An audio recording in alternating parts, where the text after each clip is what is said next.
The glass cage. The planet was silent. No birds, no wind, no life. Just broken buildings and gray sand that moved under heavy clouds. This place was dead. No one had visited it in years. No one, except one human. His name was Joran. He was a salvager, someone who looked for old alien tech and sold it for money. His ship, the Sparrow, waited outside the ruined alien lab. Joran walked slowly through the dark halls. His flashlight showed broken machines, wires, and strange alien symbols on the walls. Everything here was cold and empty, but he felt something strange, like someone was watching him. He shook his head and kept walking. Then he found the room. The door was half open. Joran pushed it gently. Inside, the air felt warmer.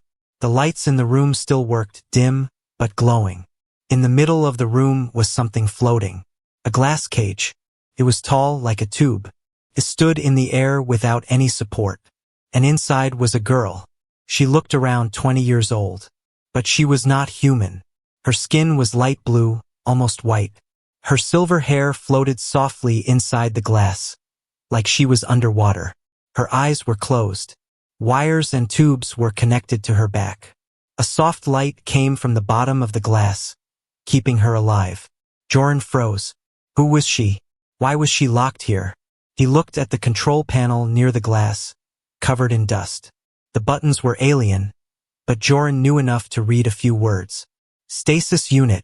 Subject alive. Containment status. Secure. Do not open. He stepped closer.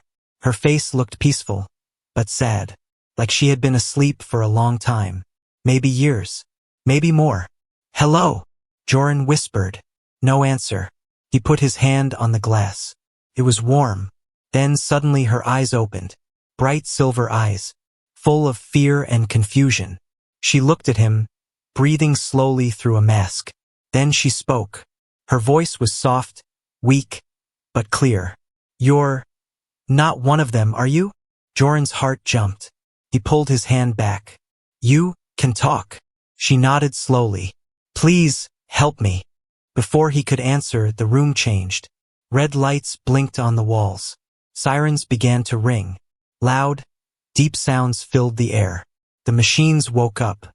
Joran looked around in panic. The glass started to crack. The screen next to him blinked.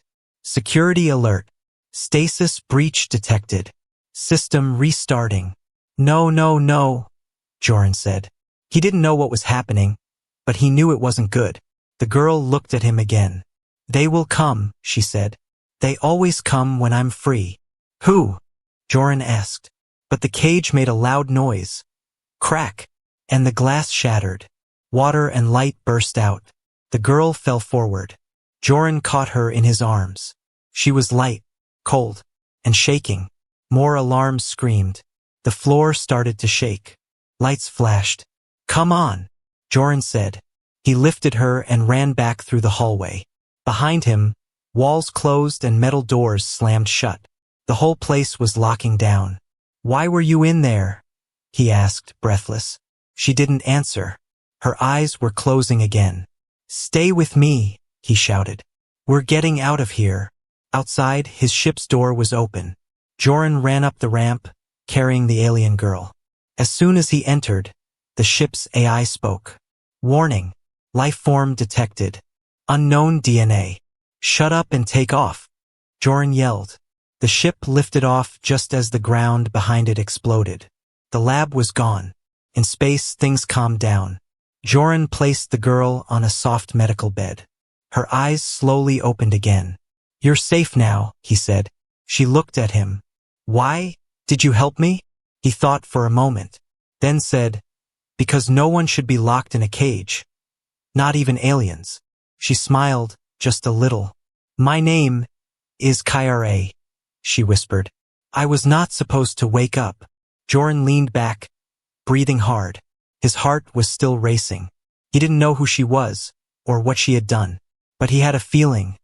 His life had just changed forever. The stars outside the ship were calm. But inside, everything was chaos. Joran stood beside the bed, watching the alien girl breathe. Her silver eyes were closed again, her skin pale and wet. Machines on the wall scanned her, trying to understand her strange body. The ship's AI spoke again. Unknown life form detected. Vital signs. Stable, but weak. Neural activity. Abnormal. Joran didn't care about the AI's warnings. He only cared about the girl. She had said her name was Kyra. She had been locked in that glass cage for who knows how long. And now she was free. But something was wrong. The alarms back in that lab. The way the whole place reacted. It wasn't just a security system. It was more than that. Something woke up when she escaped. And it was still coming. Joran walked to the front of the ship. The control screen showed a red blinking light. Warning. Incoming object detected. Distance. 120,000 kilometers. Speed. 75,000 kilometers per hour. He zoomed in. It was fast. Sharp. Black like space itself. A drone? A weapon? Or worse, something sent to take her back. Joran cursed under his breath. They followed us. He turned on the engines, pushed them to full power. The ship shook as it blasted through space. But the red dot was still there, and getting closer. Suddenly, Joran heard a noise behind him. Kyra was standing, weak, but awake. She held onto the wall, breathing slow, her silver hair sticking to her face. You should be resting, Joran said, walking to her. You almost died. She shook her head. There's no time. Her voice was soft, but serious. They're coming. I know, Joran replied. Something's chasing us. Kyra looked at the screen. When she saw the red dot, her face changed. Not fear, not surprise, pain. They found me again, she said.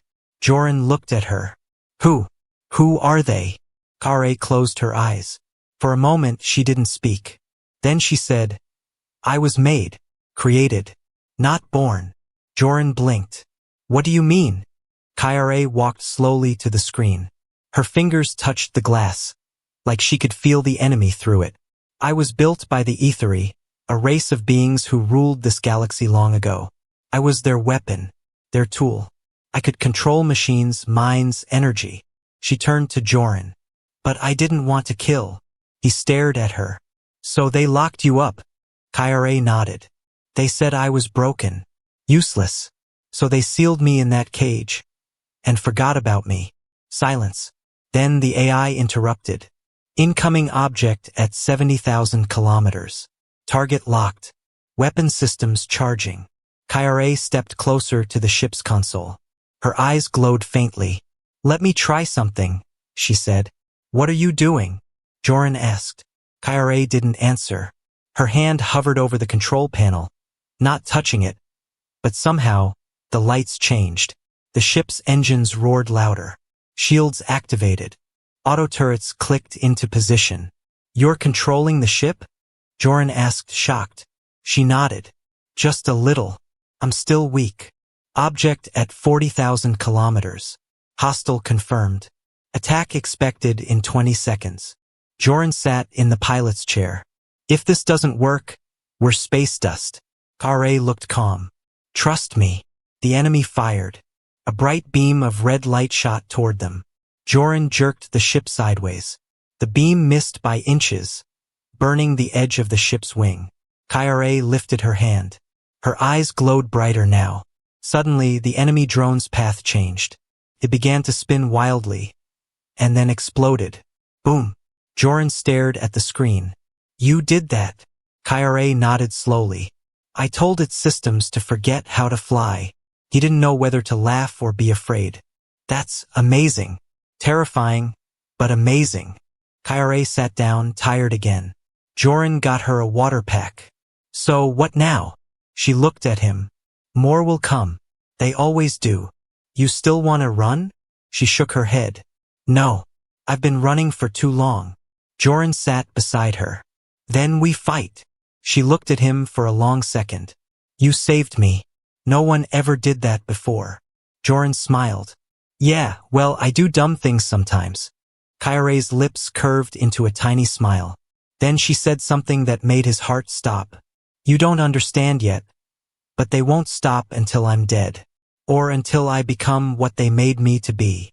He looked at her, confused. What's that? Kyra stared out into the stars. A living weapon. A mindbreaker. A destroyer of worlds. The silence that followed was heavy. Joran had no words.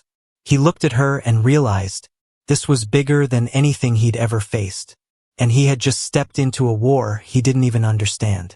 Space was not quiet anymore. Something followed them. Something fast.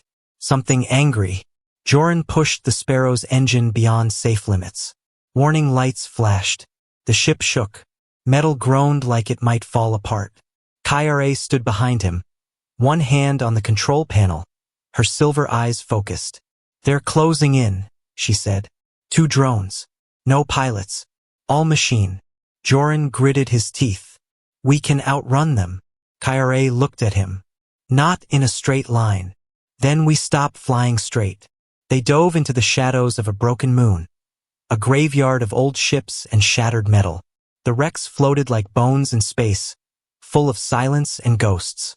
This place is dangerous, Kyra warned. Joran smirked. So are we. She didn't smile back.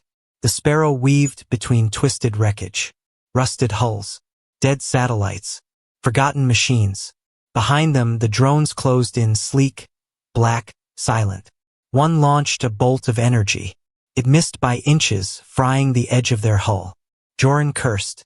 That one wasn't a warning. Kyra stepped forward. Let me try.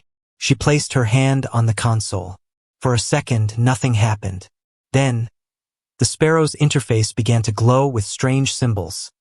Alien, alive. The ship responded to her. Are you flying the ship with your mind? Joran asked. Kyra nodded. Partly. The ship listens better than you do. Joran grinned despite the danger. They zipped through tight corners. Twisted engines, broken towers, fields of floating junk. The drones followed closer now. They're adapting, Kyra said. They're learning how I think. Can you make them forget how to follow us? She shook her head. Not yet. Then we buy time. Joran turned hard into a crater-shaped wreck. A tunnel of metal and debris. Inside the hollow moon it was dark. Their lights barely reached the walls. The Sparrow skidded through tight bends. Sparks flew. Panels cracked. Almost through, Joran said. Wait, Kyra whispered. Stop the ship. What? Why? She closed her eyes.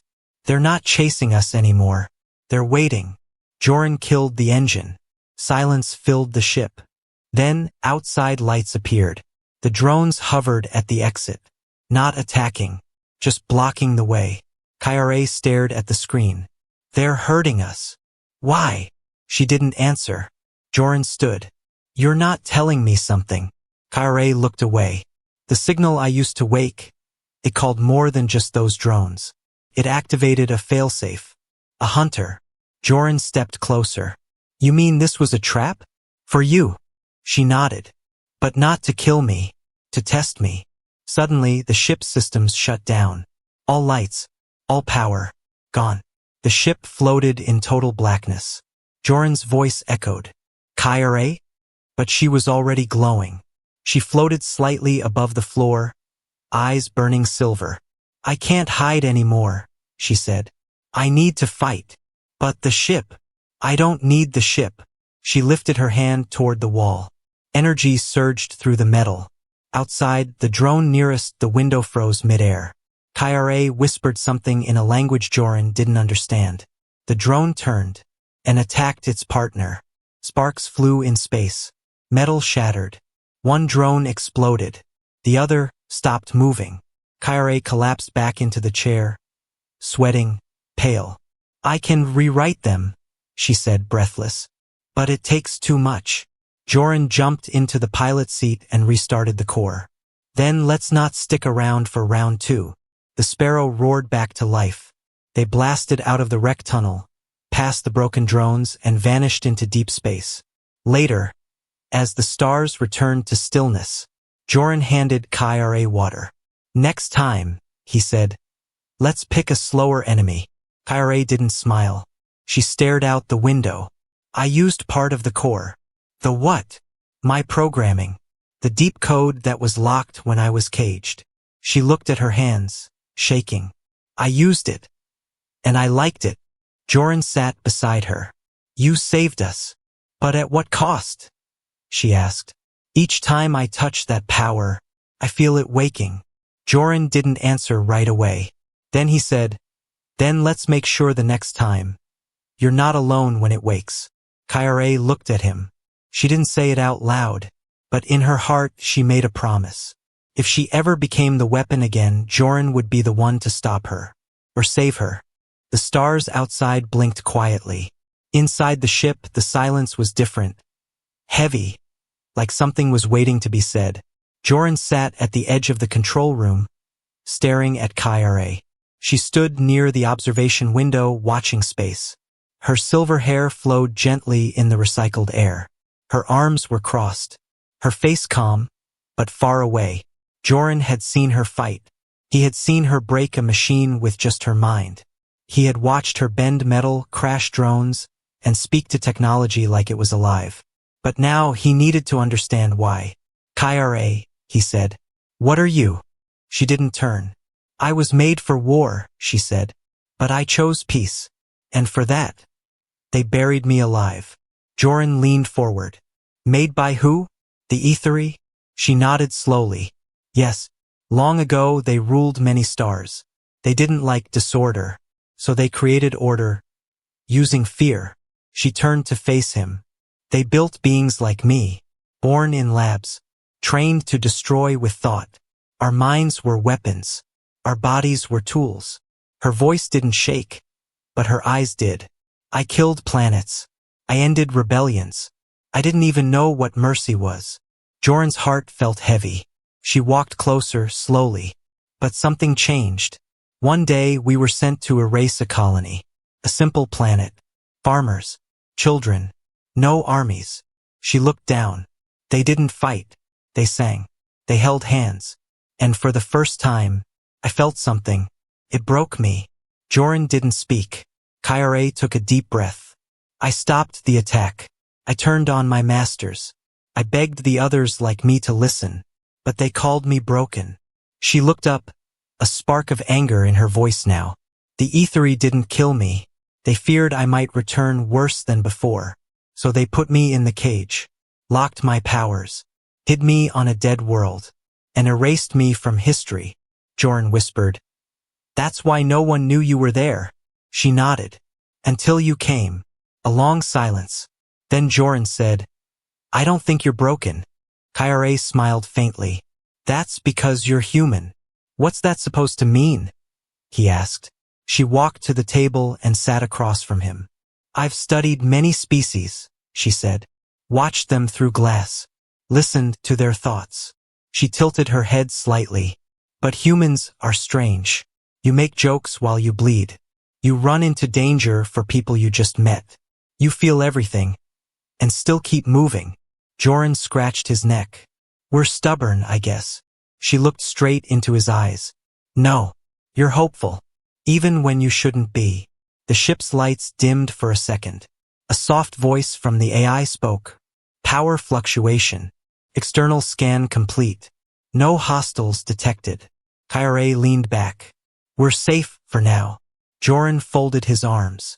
So what now? You keep hiding? Keep running.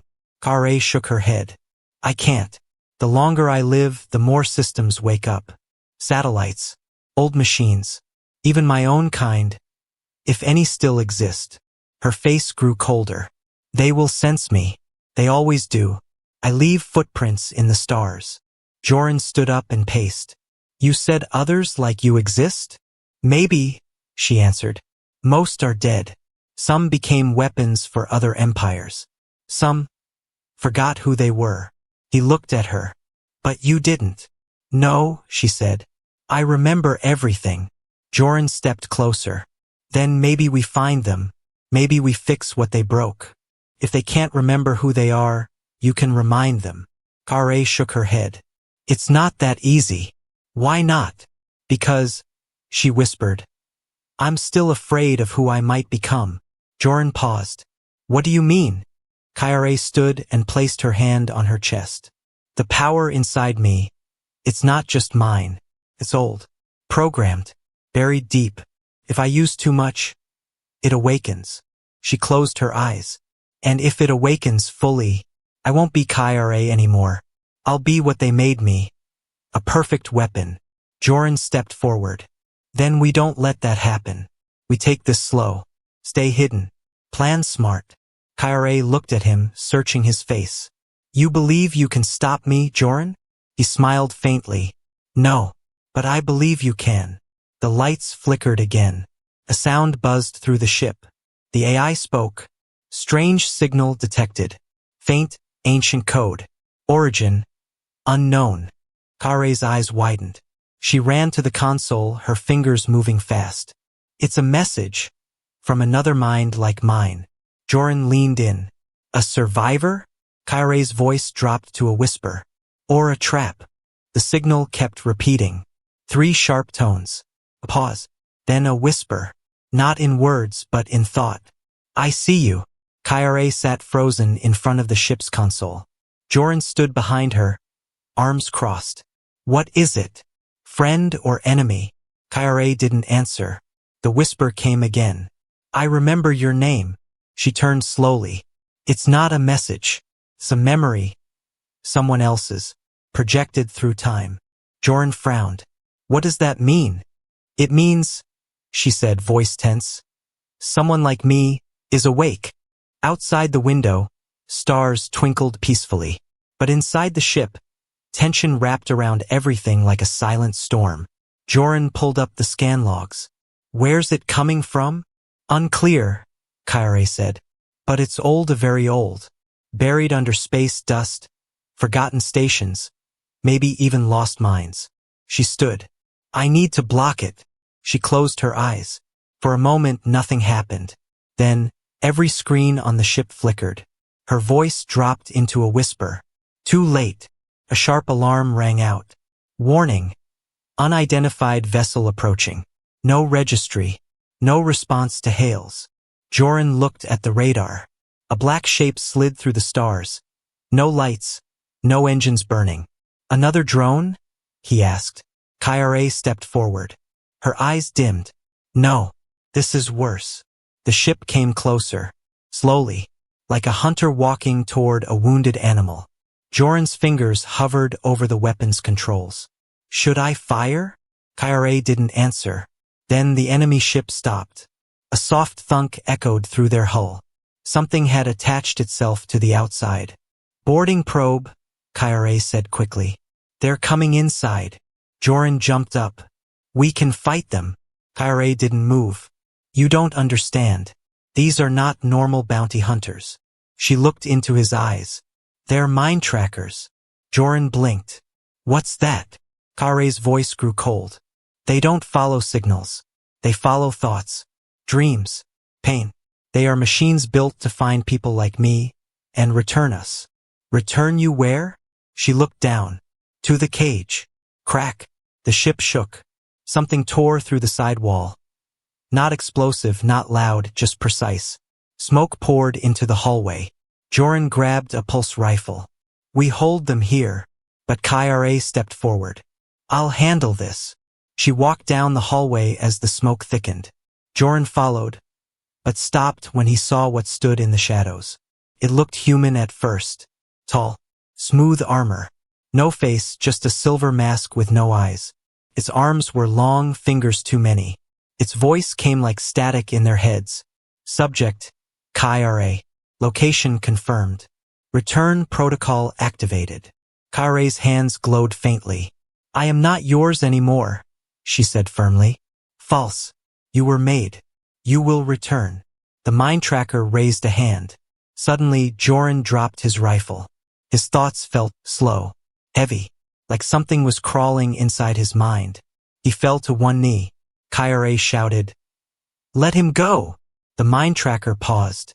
You care. That makes you weak. Kyare's voice changed, deeper, sharper. Then feel my weakness. She raised her hand. The hallway burst with blue light. The mind tracker flew back, crashing into the wall with a sound like bending metal and breaking bones. Sparks filled the air. The thing's chest was glowing red. It stood back up, damaged but smiling if such a machine could smile. Your power has returned. That is enough. The signal is sent. Kyra froze. What signal? You lit the fire, Kyra. And now? They all see. Then the mind tracker exploded, not in flames, but in light. A flash of pure data. Gone. Joran gasped and stood up, shaking his head. What just happened? Kyra stared at the empty hallway, her face pale. It wasn't here to take me, she whispered. It was here to mark me. Joran stepped beside her. You said more would come. She nodded. They're awake now. All of them. My kind. The old ones.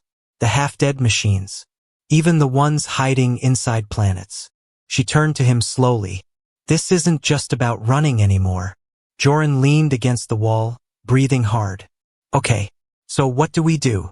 Kyra walked past him and sat in the control chair. She looked small now, tired, but focused. We go dark. Change ship ID. Reroute power. I need to rest, but not sleep. Joran stared at her. And after that? Kyra's silver eyes met his. We find the signal source. The one who called me. Maybe it's another like me, or maybe. She looked down. It's the one who built the cage. Joran tightened his grip on the rifle. Then we break more than just glass this time. Kyra smiled, weak but real. You always talk like that? Only when I'm terrified, he said. She leaned back. Good. Stay scared, Joran. Because the war is coming. And for the first time since she was freed, she felt it too. Not fear. Purpose. The stars outside were still. But inside the ship, everything was moving fast. Joran worked with tired hands, rewiring the ship's power core, patching the hull. His fingers were numb, his eyes red. They had no time, no backup, just each other. Kyra sat near the console, her body still, her mind racing. She could feel them, out there across the black. Other minds were waking, some curious, some afraid, and some hungry. She pressed her hand to her chest. The light inside her pulsed. Too bright, too fast. I can't control it for much longer, she whispered. Joran looked up from under the floor panel. Then don't. She raised an eyebrow. Excuse me? He stood up, wiping grease from his palms. Stop trying to fight it. Use it. You've been hiding from who you are since I met you. Kyra frowned. Because who I am could kill you. Joran gave her a look, serious, steady. Then teach that part of you to fight for something better. The silence between them said everything words couldn't. Kyra stood slowly. She walked to the star map hovering above the table. One star blinked yellow. That's where the signal came from, she said. A broken outpost near the rim. A dead system. No light, no life. Joran looked closer. Coordinates are locked in.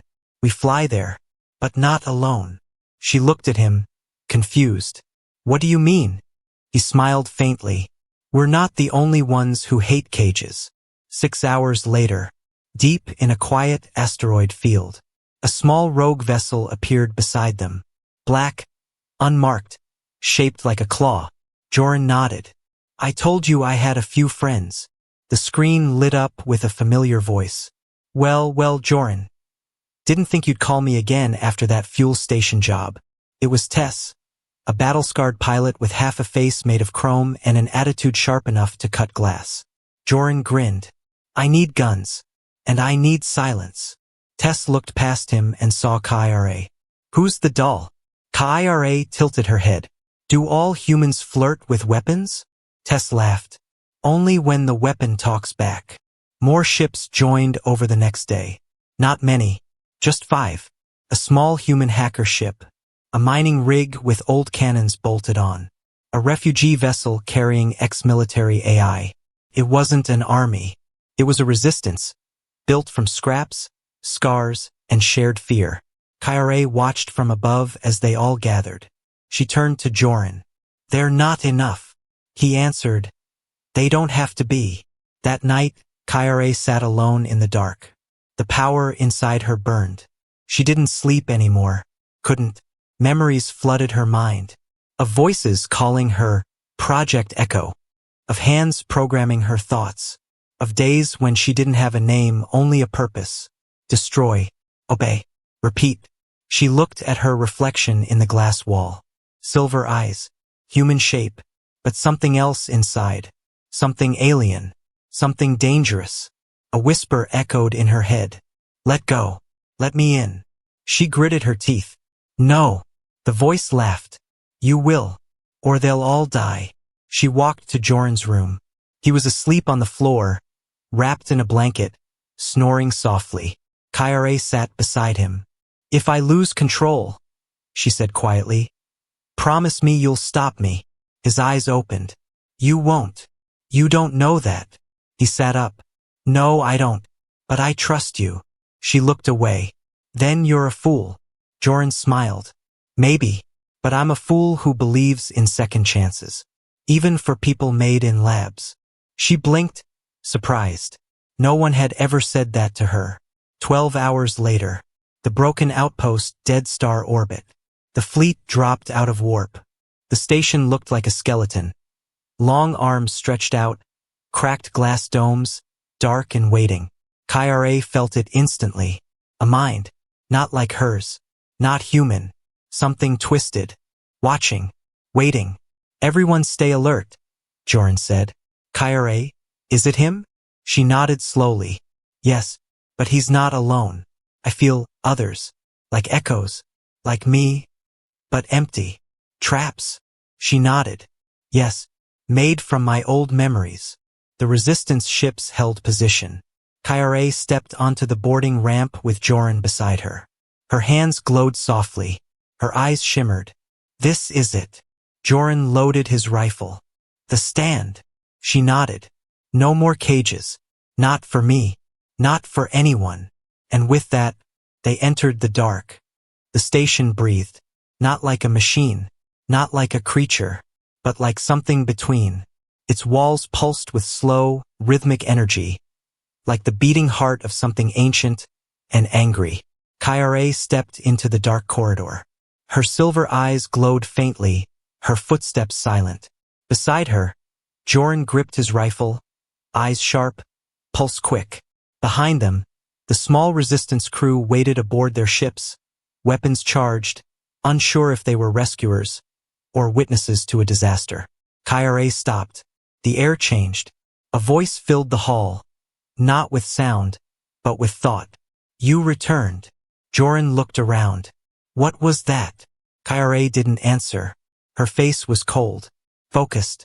From the far end of the corridor, lights flickered, and something moved, slowly with purpose. The being that emerged was tall, faceless, wrapped in silver robes made of nanometal. It didn't walk. It glided. Its voice echoed in both their minds. You were made perfect, Kyare. Why do you still run from what you are? Kyare stepped forward. I'm not yours anymore. The figure tilted its head. You never stopped being mine. You are the last of my designs. The final echo of control. Joran raised his rifle. Back off. The figure didn't flinch. Human, you hold a tool, not a weapon. You think you matter in a story written long before your kind ever looked at stars. Kyare spoke sharply. He matters more than you think. The figure raised one hand. Suddenly, the walls around them lit up. Memory shells began to open. From each one, a shape stepped forward. Some looked like Kyare. Others were twisted, half-finished, or broken. Eyes empty. Minds gone. Kyare felt it like a scream in her head. Pieces of her own history, shattered and repurposed. Clones. Copies. Failures. They are waiting for your command, the figure said. Take control. Lead them. Burn the galaxy clean as you were meant to. Joran looked at Kyare. Don't listen. She didn't speak. Her hands began to glow brighter, sharper. Energy rose around her like a storm. The power was waking, and it wanted to obey. You feel it, don't you? The figure whispered in her mind. The cage was not the prison. This is your kindness, your fear, your human weakness. Let it go. Kaire's breath caught. She could destroy the station in seconds, melt it to dust, command the others. Win. Joran stepped in front of her. No, that's what it wants. She looked at him, shaking. If I don't stop him now, more will come. More like me. More cages. Joran dropped his weapon. Then choose who you are. Don't let him choose for you. Kaire's hands shook. Her eyes were pure light. And then, she let go. Not of her power, but of her fear.